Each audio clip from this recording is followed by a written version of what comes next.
Number line म्हणजे काय, number लाईनवर रॅशनल नंबरचं रिप्रेझेंटेशन कसं करायचं आणि 2 पॉईंट्सवरच्या नंबर लाईनवरचे जे 2 पॉईंट्स किंवा 2 नंबर्स असतील त्यांच्यातलं डिस्टन्स कसं काढायचं ते आज आपल्याला बघायचं आहे. तर आपण बघूया. तर आता नंबर लाईन कोणाला म्हणतात ते पहिल्यांदा आपण बघूया.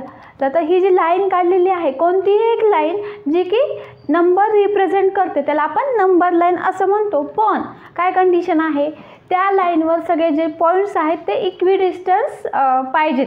ओके. आता नंबर लाईनच्या मिडलला कधी पण 0 असतो. ठीक आहे. नंबर लाईनच्या राईट साईडला ऑल सगळे पॉझिटिव्ह नंबर्स असतात. ओके. आणि नंबर लाईनच्या लेफ्ट साईडला सगळे निगेटिव्ह नंबर्स असतात. ओके. आता हे सगळे पॉझिटिव्ह नंबर्स आणि निगेटिव्ह नंबर्स 0 पासून, आता 0 पासून 1 जेवढ्या डिस्टन्सला आहे तेवढ्याच डिस्टन्सला 0 पासून -1 असते. ठीक आहे. आधीच मी सांगितले नंबर लाईनवरचे सगळे पॉईंट्स इक्विडिस्टन्स असतात. म्हणजेच 0 to 1 जेवढं डिस्टन्स आहे तेवढंच 1 to 2 आहे, तेवढंच 4 to 5 आहे. ठीक आहे. आणि जेवढं 0 to 1 मधलं डिस्टन्स आहे तेवढंच डिस्टन्स 0 to -1 मधलं आहे. ओके. 0 to 4 मधलं जेवढं डिस्टन्स आहे तेवढंच डिस्टन्स 0 to -4 मधलं आहे. ओके. तर हे झालं नंबर लाईन. ओके. आता नंबर लाईनवर आपण रॅशनल नंबरचं रिप्रेझेंटेशन कसं करायचं ते बघूया. ओके. नंबर लाईनवर मला 1/4, 3/4 आणि -3/4 हे नंबर्स प्लॉट करायचे आहेत, रिप्रेझेंट करायचे आहेत. तर ते कसे करायचे ते आता आपण बघूया. तर आता ॲट फर्स्ट हे जे नंबर्स आहेत बघा, आता 1/4 किंवा -3/4 तर हे आहेत लेस दॅन 1 आहेत. ओके. लेस दॅन 1 मी कसं ठरवलं, तर आधी जस्ट 1/4 म्हणजेच काय असतं 1/4. ओके. तर हा नंबर निश्चितच 1 पेक्षा स्मॉल आहे. तसंच 3/4 किंवा -3/4 तर 3/4 तर 4 पेक्षा 3 लहान आहे, त्याच्यामुळे हा जो नंबर येणार आहे तो 1 पेक्षा कमीच येणार आहे. ठीक आहे. त्याच्यामुळे हे जे सगळे तिन्हीच्या तिन्ही नंबर्स आहेत ते 1 पेक्षा लहान आहेत. ओके. मग आता हे जे नंबर्स येतील ते फक्त 0 to 1च्या दरम्यानच येतील, हे रॅशनल नंबर्स. हे पहिल्यांदा ठरवून घ्यायचं. आता पाहायचं की यांचं डिनॉमिनेटर किती आहे, तर या सगळ्यांचे डिनॉमिनेटर 4 आहेत. मग मी 0 to 1 मध्ये 4 पार्ट्स करणार. ठीक आहे. आणि 4 इक्विडिस्टन्स पार्ट करायचे बरं का. आता हा फर्स्ट पार्ट झाला, हा सेकंड आणि हा थर्ड 0 to 1 मध्ये. आणि आता हा -3/4 जो नंबर येईल तो निगेटिव्ह आहे, तो 0 to -1च्या मध्ये येईल. त्याच्यामुळे मी या साईडला पण 0च्या 3 इक्वल पार्ट्स 4 इक्वल पार्ट्स करते. ठीक आहे. 1, 2, 3 आणि 4 बघा बरोबर 4 पार्ट्स झालेले आहेत. म्हणजे हा फर्स्ट पार्ट, हा सेकंड पार्ट, हा थर्ड पार्ट आणि हा फोर्थ पार्ट. पार्ट करण्यासाठी मला 3 पॉईंट्स प्लॉट करावे लागले 0 to 1 मध्ये. ठीक आहे. इथं पण 1, 2, 3, 4 पार्ट्स झालेले आहेत. मग आता हे जे पार्ट्स आहेत आता 0 to 1 मध्ये, त्या पार्ट्सला मी आता हे जे पॉईंट्स आहेत त्याला मी काउंट करणार. तर हा फर्स्ट जो पॉईंट आहे तो 1/4. ओके. 4 पार्ट्सपैकी हा फर्स्ट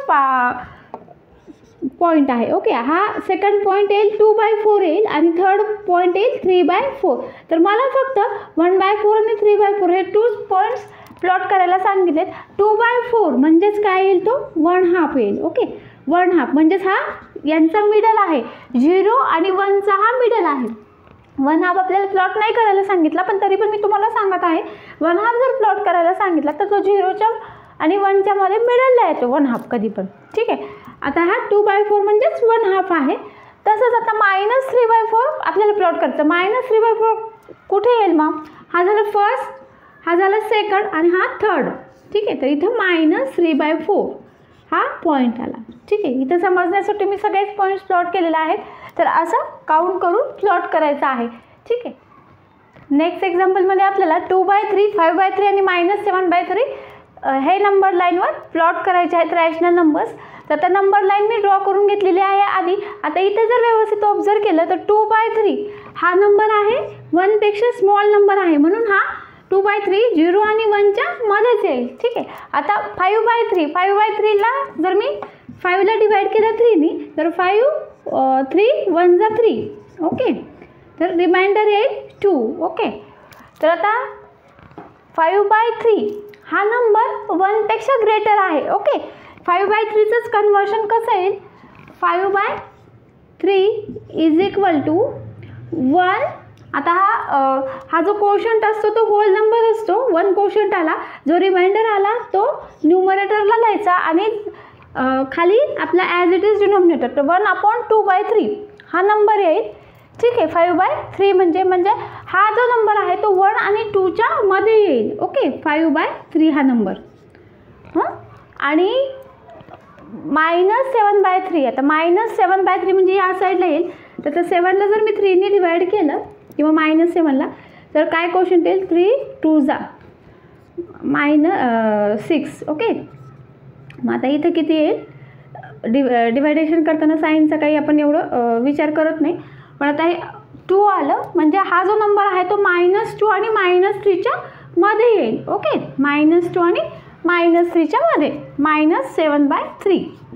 तर आता इथे बघा डिनॉमिनेटरमध्ये 3 आहे म्हणजे 0 to 1 मध्ये, 1 to 2 मध्ये किंवा 2 to 3 मध्ये आपल्याला 3 पार्ट्स करत जायचं आहे. सोपं आहे एकदम, एवढं काही कॉम्प्लेक्स नाही आहे. हे पण एक्झाम्पल फक्त मी पहिल्यांदा अंदाज लावून घेतला की हे जे नंबर्स आहेत तर 2/3 0 आणि 1च्या मध्ये येईल, 5/3 1 आणि 2च्या मध्ये येईल आणि 7/3 हा येईल 2 आणि 3च्या मध्ये.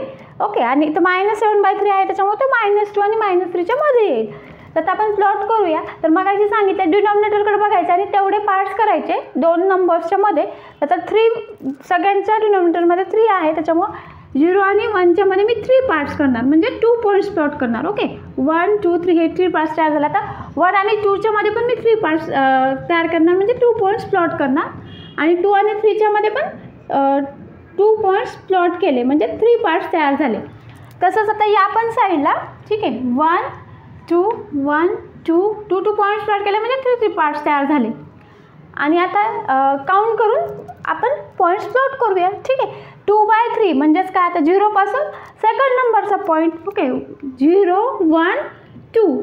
ओके, तर आता हा जो पॉईंट आहे तो येईल 1/3 आणि हा सेकंड जो पॉईंट आहे तो 2/3 येईल. त्याला मी राऊंड करते. हा झाला आपला फर्स्ट पॉईंट. त्याच्यानंतर झाला 1. ओके, आता 5/3 म्हणजेच 0 पासून 5th पार्ट 1 2 3 4 5. ओके, हा पार्ट येईल 5/3. ओके, हा पॉईंट झाला आपला 5/3. जर खात्रीच करायची झाली तर आता 1च्या पुढे आला आहे तो पॉईंट्स आणि 1च्या नंतर पुढचे 2 नंबर्स आलेत का? 1 2 नंबर्स आलेले आहेत 2 पार्ट्स आणि खाली 3 डिनॉमिनेटर. आता 7/3 आपण -7/3 या साईडला प्लॉट करूया. तर 0च्या पुढे 7 पार्ट्स 1 2 3 4 5 6 7. ओके, हा येईल -7/3. आपण खात्री करून घेऊया. तर आता -2च्या पुढे आणि रिमाइंडर 1 आहे म्हणजेच -2च्या पुढे फर्स्ट पार्ट 7/3. ओके, तर हे असे representation of rational number number line करायचं. तर एकदम हे इझी आहे. आधी बघायचं डिनॉमिनेटरकडे आणि तेवढे पार्ट्स करायचे 2 नंबर्सच्या मध्ये आणि ॲट फर्स्टच आपण अंदाज लावून घ्यायचे म्हणजे आपली चूक होत नाही की आता हे जे 2 पॉईंट्स आहेत किंवा हा 1 पॉईंट 0 to 1च्या मध्ये येईल का किंवा 2 to 3च्या मध्ये येईल का? ठीक आहे, तेच निगेटिव्ह या साईडला पण तसंच. ठीक आहे, फक्त निगेटिव्ह साईन येईल. दोन्ही पण सेमच आहे. पॉझिटिव्ह नंबर्स आणि निगेटिव्ह रॅशनल नंबर्स प्लॉट करायचं एकदम इझी आहे. आता आपल्याला डिस्टन्स बिटवीन 2 कोऑर्डिनेट्स बघायचं आहे नंबर लाईनवरच्या. तर आता मी इथं 3 एक्झाम्पल घेतलेले आहे. आता मला 1 आणि 4 या 2 कोऑर्डिनेट्समधलं डिस्टन्स काढायचं आहे. तर त्यासाठी एक फॉर्म्युला आहे. आधी आपण 1 आणि 4 मधला डिस्टन्स असं काउंट करूया. बघा 1 आणि 4 मधला किती डिस्टन्स आहे? तर हा 1 युनिट, हे 2 युनिट आणि 3 युनिट. किती युनिट होईल? 3 युनिट येईल. ओके, 3 युनिट 1 आणि 3 या कोऑर्डिनेटमधला डिस्टन्स. ठीक आहे, आता मला जर डायरेक्ट काढायचं असेल तर काय करणार मी? 4 - 1 करणार. ठीक आहे, कसं काढलं? 4 - 1. ओके, तर हे कसं काढलं? तर bigger coordinate minus smaller coordinate. Okay, greater coordinate minus smaller coordinate.